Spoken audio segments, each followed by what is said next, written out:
గోవిందుని కథామృతం శ్రీవాడపల్లి వెంకటేశ చరితం ఇది కోనసీమ గోవిందుని కథామృతం విన్నవారికి విజయ దీపకం మనశ్శాంతికి మార్గదర్శకం అన్ని విధముల అభయకారకం సిరులకు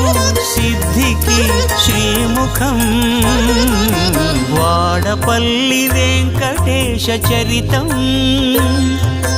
కోనసీమ గోవిందుని కథామృతం ఇది కోనసీమ గోవిందుని కథామృతం